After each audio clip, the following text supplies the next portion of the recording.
Good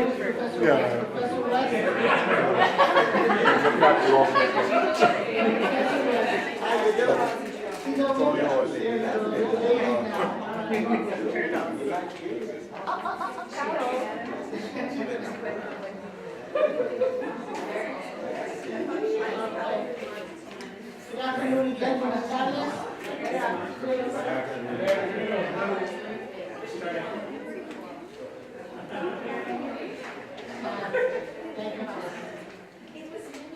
I saw that you have to this meeting.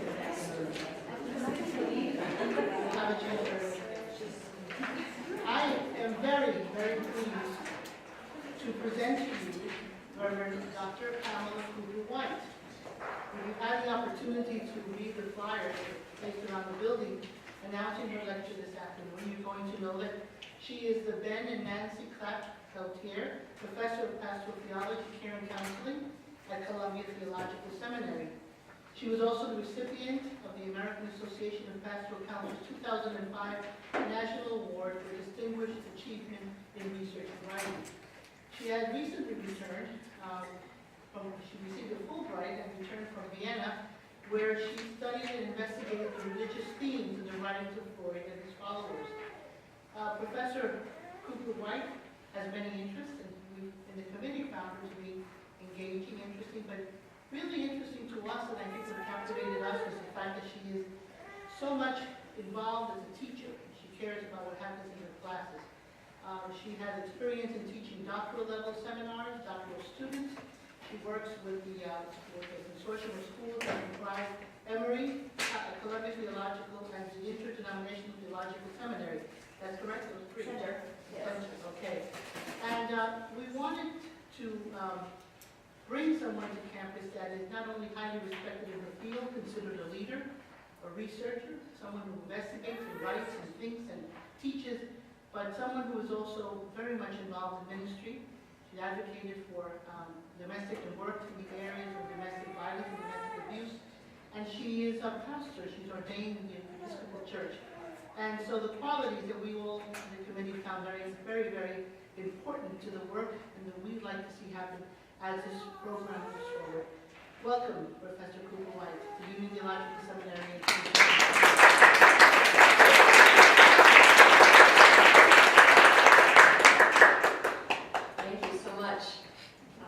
I want to thank President Serene Jones and Dean Mary Boyce and Professor Daisy Machado, who has so ably communicated everything from this committee, all the faculty and students on this committee, and also just to thank the students who've come out for conversations yesterday and today, and how much I learned from you already about your hopes and aspirations for this program and the ways in which we might, if I am so fortunate as to come here, how we might work together. So I'm really looking forward to further conversation with all of you. In my classroom teaching, as I told the students yesterday, I rarely lecture, so this is more what I do when I go out and do public presentations for various conferences and things like that, given the formality of the occasion. But I hope that we will have some really good time also for your comments and questions and reflections when I finish my presentation. I also just want to say a personal word about my experience here this week, because I've been really very moved how even at the end of a long semester, and the light is getting less and less day by day, people get tired at the end of the semester, the incredible commitment of this place to do what you're doing, the protest room, the love den, or whatever. I spent some time there yesterday after my in-between meetings, just kind of learning more about that, hanging out, and I'm so impressed and also moved by the way this community was able to mobilize so quickly to create such a loving and such a prophetic space. So I wanted to thank you for that witness. You are more of a beacon to others of us in theological education than perhaps you realize when you do things like that. And this talk, I particularly want to remember Michael Brown and Eric Garner and all those who, because of racism, are denied the care and the basic rights that a just society demands.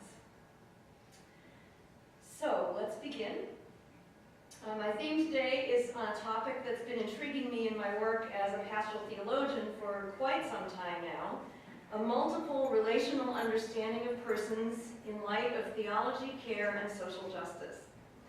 So as a first step, now I'm going to plow right into some of the conceptual stuff, so bear with me. Intersubjectivity, a term first coined by the philosopher Edmund Husserl, has been adapted as a major theme in contemporary psychoanalytic thought. And it basically means that as persons, we're more porous and open to one another, both consciously and unconsciously, and even that our very reality is constituted by relationship with one another. Our subjectivity is far more shared and co-created than previous models of individualism that we inherited from the Enlightenment and Descartes' dictum, cogito ergo sum. It's usually translated as I think, therefore I am, but I actually think a more accurate translation is I am thinking, therefore I exist, which privileged rationalism and a kind of a disembodied way of identifying oneself as an isolate. To enter into the new paradigm, think about the question, how do we ever really know another person? Or can we? When we dare to take off our shoes and stand reverently on the holy ground of another person's experience, are we able truly to enter into that experience? And if we do even fleetingly feel that we have understood, how do we know that what we have perceived is true, as opposed to something that we have imagined or projected? Now, it may seem obvious from the way I've slanted these questions that our subjectivity affects our ability to know others and to relate. And in the field of pastoral theology and psychotherapy, we are well aware that the I enters every equation, even when we're striving to achieve a more rational observing stance. And perhaps in our field, we've resisted more rationalist notions of self and others as isolated polar opposites, because in the spiritual pastoral dimension we incorporate into our work, we are called to a kind of deep seeing that reminds us and requires us to be open to mutual influence, even as we hold the safe container of therapy through carefully maintained boundaries. Psychoanalysis itself has been undergoing a sea change from its abstinent rationalist stance in the 1960s and before, to an increasing attention to intersubjectivity in psychoanalytic thought. It's precisely this realization that mutual influence is inherent in every encounter that is at the heart of the relational psychoanalytic theory that's become my own home base for how I think about pastoral care and counseling, psychotherapy, and pastoral theology. In the relational paradigm, reality itself is a relational construction of human knowing. As in this image, do you see two faces or a chalice? Once your brain knows they're both there, you'll see them both. But if I see one image and you see the other, is either of us right? We need our multiple perspectives to conceive of all the dimensions of what may be. And when we look at this image as two people facing one another, we see that there is shape and substance, even something sacred, in the between of their encounter. In the relational psychoanalytic model, furthermore, both consciousness and unconsciousness have begun to be conceived in new, more fluid and dynamic ways. In the first 2 decades of the 1900s, Sigmund Freud worked out the details of what has come to be known as his topographical model of the mind, in which conscious, preconscious, and unconscious are conceptualized as separate spatial areas of mind, divided vertically by the repression barrier. It was this psychological model that was first transmitted to pastoral caregivers in America. After Freud and Jung and Ferenczi came over on the boat to Clark University in 1909, that's the model that very quickly got absorbed into, people were very excited about how they could use psychoanalysis in pastoral care, and that's the model they took. Now, although various schools of thought increasingly came to differ over the decades as to the precise contents of what's in there in the unconscious, the dominant model of mind was a vertical structure in which the unconscious was a mysterious, dangerous continent an underworld to be heroically plumbed for insights to cure neurotic pain. In the relational model, in contrast, the mind is conceived more in terms of a three-dimensional inner landscape of internalized so-called objects. Very unfortunate term. But here, this model, if you can see it, is a graphic representation of object relations theory, which came in the generation after Freud. Inner mental representations of people, especially from early childhood, that continue to live on inside of us. This was a reorienting of Freud's theory away from the drives of sex and aggression toward the central significance of relational attachment, both conscious and especially unconscious. Contemporary relational psychoanalytic theorists take this even further by viewing multiplicity of mind as a normal phenomenon, being placed alongside or even replacing repression altogether as the primary model of mental geography. This is your mind on relational theory. Relational theory, quote, has begun to conceive of self, indeed of mind itself, as a multiply organized network of parallel and at times conflictual systems of meaning and understanding. That's relational theorist Jody Mesler-Davies. And she also has described it as not one unconscious, not the unconscious, but multiple levels of consciousness and unconsciousness in an ongoing state of interactive articulation. Not an onion, she says, that's a metaphor that's often used for getting into the unconscious. Not an onion, which must be carefully peeled, or an archaeological site, that was Freud's own metaphor, to be meticulously unearthed and reconstructed in its original form, but a child's kaleidoscope in which each glance through the pinhole of a moment in time provides a unique view, a complex organization in which components rearrange themselves by way of infinite pathways of interconnectedness. Philip Bromberg, another relational analyst, has observed the process of dissociation is basic to human mental functioning, and it's central to the stability and growth of personality. Dissociation is intrinsically an adaptational talent that represents the very nature of what we call consciousness.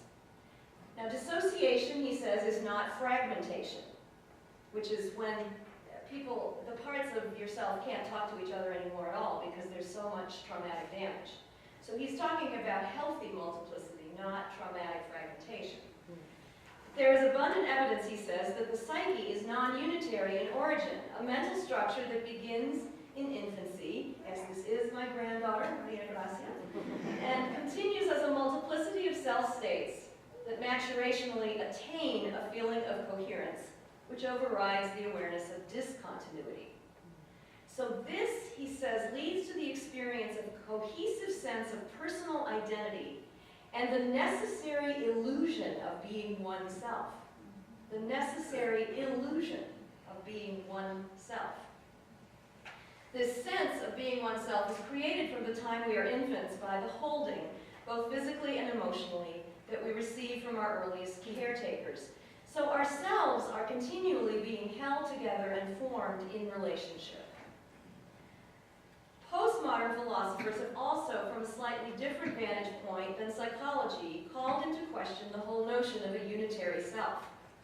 Graham Ward describes the self as an undefined spatiality, like the contours of a perfume.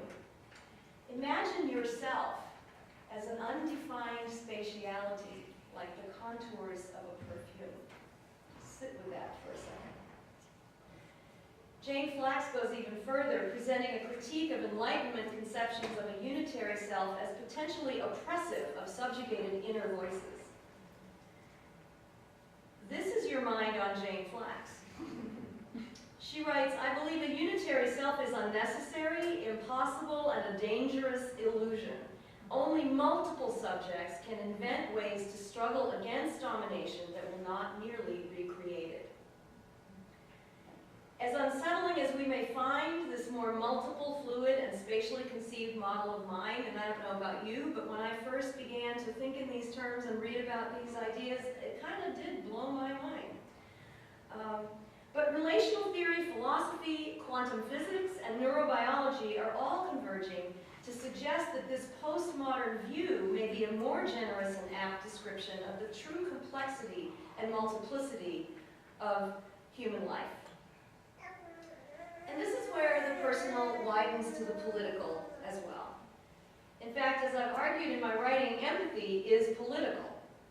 A greater appreciation of the unconscious dimensions of the human psyche is necessary for the formation of pastoral leaders in a postmodern world. By coming to understand some of the unconscious dynamics at play within and among persons, we can build bridges of empathy that can more effectively combat racism, sexism, heterosexism, able-bodyism, discrimination against those labeled mentally ill. In other words, to combat oppression, marginalization, and the exclusion of all those who are defined as other by the dominant culture.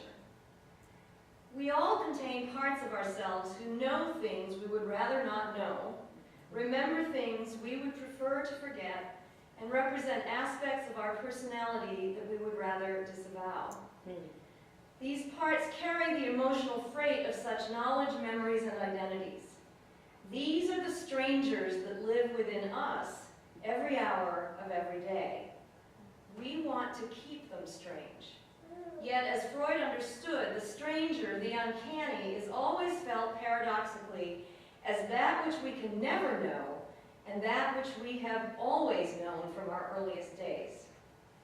The return of the repressed, to use Freud's term, is the uncanny familiar. Das unheimlich heimlich. The stranger who most triggers a fight or flight response is usually the one who taps the familiar but most hidden parts of our own nature. The French feminist philosopher and psychoanalyst Julia Kristeva wrote, "It is through unraveling transference, the major dynamics of otherness, of love/hatred for the other, of the foreign component of our psyche, that on the basis of the other I become reconciled with my own otherness, foreignness, that I play on it and live by it. Psychoanalysis is then experienced as a journey into the strangeness of the other and of oneself, towards an ethics of respect for the irreconcilable. How could one tolerate a foreigner if one did not know one was a stranger to oneself?" By coming to know and love these strangers within, especially those vulnerable and aggressive parts of ourselves that we most disavow, we can begin to engage, I believe, in a kind of internal justice-making, whereby the voices we have silenced within ourselves can come to expression.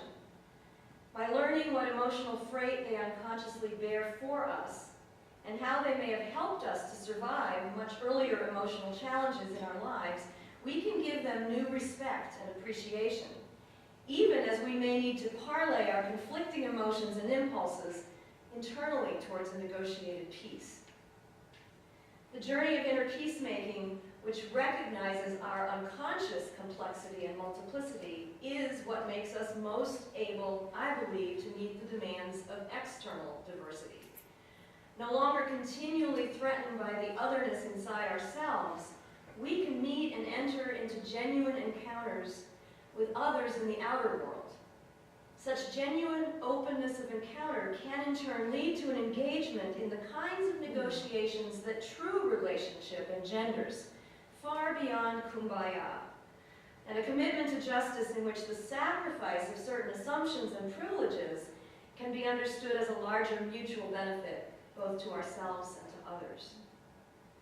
An appreciation for our inner multiplicity informs a corresponding psychotherapeutic praxis as a method of working with all the very contradictory and creative parts of each patient in his or her many self-states, especially at the unconscious level. This model of psychotherapy differs a good deal from a traditional therapeutic model that holds integration as a goal. How many of you have heard the idea that pastoral counseling or therapy, you know, when you're ready to be done, it's because you've achieved an integration? It's a familiar term. But I think integration as a term may be all too easily misunderstood as a kind of homogenization. Thank you for laughing. In which the unconscious is brought into consciousness somewhat as the contents at the bottom of a blender are brought up and whirled together into a pudding with those on the surface.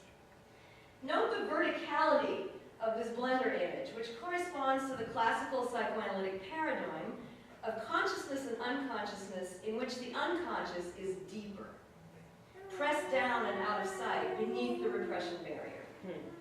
My work for a number of years now has been turning away, or maybe more accurately, turning sideways or three-dimensionally from an exclusively vertical conception of consciousness and unconsciousness. I've been playing for some time now with a concept of a more spatially dispersed model of mind, where conscious and unconscious coexist more fluidly on multiple planes or axes. The therapeutic process of tapping unconscious material in such a model involves not only a cathartic release upward of repressed, pressed down, mental contents, but all feelings, thoughts, fantasies, sensations that have been dissociated, disavowed, projected, and split off in a potentially infinite number of inner and outer directions. A way of explaining this multiplicity more concretely might be that at any given moment, each of us experiences ourselves in one particular self-state, or state of consciousness, and each of those self-states is laden with thoughts, memories, physical sensations, emotions, and fantasies. You've already been probably 40 people today, each of you.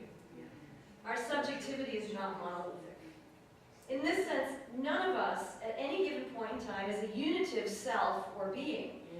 This accords better with non-Western conceptions of the self, which tend to understand selfhood and identity more in terms of one's belonging in community, not as an isolated individual defined by his or her own consciousness or will. In fact, as the cultural anthropologist Clifford Geertz wrote, the Western conception of the person as a bounded, unique, more or less integrated, motivational, and cognitive universe, a dynamic center of awareness, emotion, judgment, and action, organized into a distinctive whole, and set contrastively both against other such wholes and against its social and natural background is, wait for it, however incorrigible it may seem to us, meaning white Westerners, a rather peculiar idea within the context of the world's cultures. We are more accurately understood in this theory as a conglomerate or web of self-states, personalities formed in identification with one or more of our inner parts or part objects, and especially a multiplicity of selves in relation. At any given moment, we likely experience ourselves as a subject, an I, but behind, beyond, or alongside every such subject moment are all the other subject moments that comprise the whole of this web. We experience ourselves as intersubjectively constituted, both in our own internal relationship of our multiple selves as they relate to one another, and in relation to others, particularly as we are formed from infancy onward through identification with other people's responses to us. In a postmodern conception, then, what is outside of consciousness at any given moment is not necessarily repressed, suppressed, or disavowed, as in other models of the unconscious. These are all potential parts of the web, but there are multiple varying degrees of accessibility and inaccessibility between and among all our different parts. But what about theological implications of all of this? I've already hinted at some implications this might have for constructive theology. Multiplicity and relationality, I believe, are explicitly theological, as we understand the divine as the power of love in relationship. It seems to me that as we embrace a more complex model of multiplicity of the human mind, this can also lead us to a more complex, non-limited, and non-limiting image of God, or imago Dei. If psychoanalysis, postmodern philosophy, and brain science are all converging on a conception of the human being, and indeed all creation, as more multiple, complex, and in motion than we previously thought, might this not suggest a conception of a multiple, complex, and dynamic God? Yes. Within the Christian tradition, as one example, we have an evocative and compelling metaphor of multiplicity in the ancient theological resource of the Trinity. The Trinity offers a symbol or image of God as fluid, multiple, and profoundly relational. To quote the Catholic feminist theologian Elizabeth Johnson, at its most basic, the symbol of the Trinity evokes a livingness in God, a dynamic coming and going with the world that points to an inner divine circling around in unimaginable relation. God's relatedness to the world in creating, redeeming, and renewing activity suggests that God's own being is somehow similarly differentiated. Not an isolated, static, ruling monarch, but a relational, dynamic, tripersonal mystery of love. Who, she says, would not opt for the latter? Feminist theologians have also been challenging Enlightenment mind-body or spirit-body dualisms as perpetuating the subjugation of women and glorifying disconnected rationality at the expense of relational experiences of sexuality, childbirth, joy, suffering, surviving, and even dying. God is connected, incarnate, in the body, not disembodied. Womanist theology in particular celebrates the power of sheer survival and struggle as a source of knowledge to inform and sustain faith. God is experienced simultaneously in the community of solidarity and within the self. As in Ntozake Shange's often quoted line of poetry, I found God in myself and I loved her fiercely. In my book, Braided Selves, I've proposed this pastoral Trinitarian language. God as creative profusion, God as incarnational desire, and God as living inspiration. You can see the traces of Father, Son, and Holy Spirit in there. But the idea of this was really to think about what are the dynamic motions that come out of those three Trinitarian images. Beginning with God as creative profusion, I'm going to go through these fairly briefly. The creation is no longer conceivable as a pristine product by a supernatural maker, but an irrepressible fecundity. This fecundity, this turbulent swarming of creation, it seems to me, is a much more consoling, liberating, and empowering image for pastoral relations. It opens passage to further understanding of the divine as incarnational desire and living inspiration, the erotic embodiment and life breath through which we breathe in each other. Our interrelation is not just psychic in some vague spiritual or psychological way. As we are sitting in this room, we are breathing in one another's breath.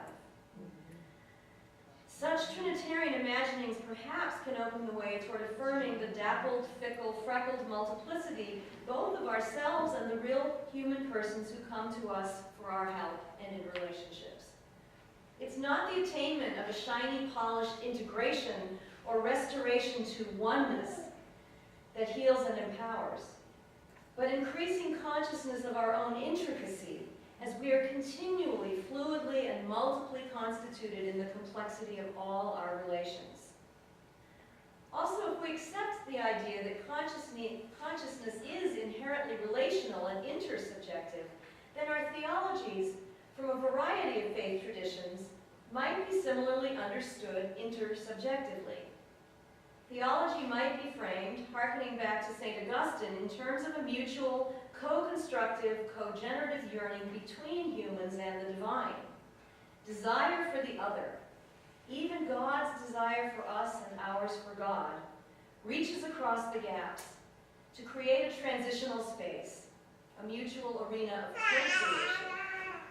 What binds and heals in a relational model is not an Enlightenment vision of ultimate oneness, either of God or humanity, as in homogenization, but the mutual desire and love of God and humans, multiple God, Elohim, and humans, that bridge toward the other, embracing difference. It is in such generous and openness that we may even find the grace to walk humbly with our God. Such openness requires courage, because it invites a level of annihilation of any certainty that we may have clung to for our sense of identity, security, or even reality. To quote religion scholar Jill Peterson Adams, in recognizing our shared vulnerability, I must allow myself to be undone by the other. Judith Butler poetically writes, "You are what I gain through the disorientation and loss that comes from trying to speak to another. This is how the human being comes into being again and again, as that which we have yet to know. Ideally, both ethically and politically, the realization that the other is always that which we have yet to know is forever unknowable, stays our hand at the moment of potential violence. So what does hold each of us together as healthy multiples? If we're not, as we once imagined, bound by the gravity of an inner core self, what keeps us from flying to pieces? And what allows us to perceive ourselves, at least most days, to be the same person from day to day and year to year? What constitutes our going on being? I want to offer a metaphor here for the healthy feeling of being oneself as being a braided self. Braided selves derive strength of identity and a sense of going on being precisely from the interweaving of the disparate conscious and unconscious threads of our multiple selfness. What are the strands that make up the braid? I have at least provisionally, and I would love your thoughts about this, identified 4 strands, at least, that hold a sense of self together without erasing or undoing our multiplicity. Our bodies, our relationships, our spirituality, and our embodied ethical practices. This 4-fold braid is conceptualized not as a single straight line, but as a 3-dimensional network or weaving. This web or net of threads taken together does constitute a whole, but a whole whose very coherence and binding power is made up of our multiple subjective experiences and states of being in relation. As a net can flexibly hold a multiplicity as heavy as a catch of fish or as light as 2 butterflies, this braid can flex and move with everything that changes within and without, and yet is strong enough to provide a subjective sense of form that constitutes our subjectivity, a contingent and provisional I that coheres even as it moves and shape-shifts across time. The first strand of the braid is life in the body. The most obvious unifying factor in our experience of ourselves is that we do live in one body. We are contained by the primal boundary of our skin, and as infants, it's primarily through the skin that we first experience a boundary between ourselves and the rest of the world. While there's some convincing evidence that our bodies react quite differently in relation to our many different self-states, even persons suffering with dissociative identity disorder, previously called multiple personality disorder, do not have multiple bodies. Our various selves must share a physical being, blood, bones, organs, nerves, flesh, hair, and all. Our bodily experiences become a part of the shared history of our many selves. The arrowhead-shaped scar on my elbow, the wrinkles and freckles kissed and seared into my skin by the sun, the fracture line on my kneecap, these are permanent reminders that in my 59 years, I, in all my subjective states, have dwelled in this particular irreproducible temple that is my body. The second strand in the braid is life in relationship. Being held by others in infancy in a state of utter dependency, we have a living model right there, as the British analyst D.W. Winnicott understood, is the beginning of a lifelong sense of security or insecurity. We come cognitively to know who we are because our relationships locate us, both temporally and spatially, and in particular give us a name. The power of naming is well recognized, as in the book of Genesis. And I know that this little one has names that are very meaningful, right? Very carefully thought about. Naming is best understood as a form of stewardship, not domination, in this Judeo-Christian creation story. As human beings, we are called to care for one another because we also have the power to name and define one another. The power of naming can be used or abused. When we are limited and confined by myths that maintain domination and subordination, naming becomes a strategy for the subjugation of the other. On the other hand, naming is a powerful force for encouragement and nurture by good enough parents, siblings, friends, and intimate partners. None of us can escape those mirrors that others hold up to us, mirrors that can tell us the truths plural, about our diverse selves, tell us lies, and show us pictures of what we might or might not be in the future. Our sense of identity and ongoingness of being oneself depend on this naming and mirroring by others, for good or for ill. The third strand, I've specified spirituality as an element that shapes our sense of identity. And I'll need to define that because it's such a trash can term that can mean anything or nothing in our society. But spirituality evokes those qualities of experience often previously assigned to an essential or core self that appear to shape our sense of purpose and calling. I see our spirituality as what represents our most cherished values and ideals. These aspects of subjectivity are akin to what James Fowler identified as faith, our way of finding coherence and giving meaning to the multiple forces and relationships that make up our lives. A person's way of seeing him or herself in relation to others against a background of shared meaning and purpose. Now, while I've argued elsewhere against the notion that such shaping of values resides inherently in some essential core part of our individual being, our soul or character, I don't dispute the presence of such values and ideals as part of the self-experience. And in keeping with multiplicity of the self in general, these values and ideals are also both multiple and intersubjectively constructed in relationships. Our ideals and values don't just appear out of nowhere. They are both conscious and unconscious, and so may be diverse and even conflicting. There may be a majority view that directs our lives more or less coherently, but we all contain worlds within us, some of which are repressed or continually disavowed. The more we can bring these differing values into consciousness and honest dialogue, the better we may be able to understand what function our multiple faiths perform in our inner life. The better we're able to mediate among them toward a more harmonious, collaborative feeling of purpose and meaning, the more reliable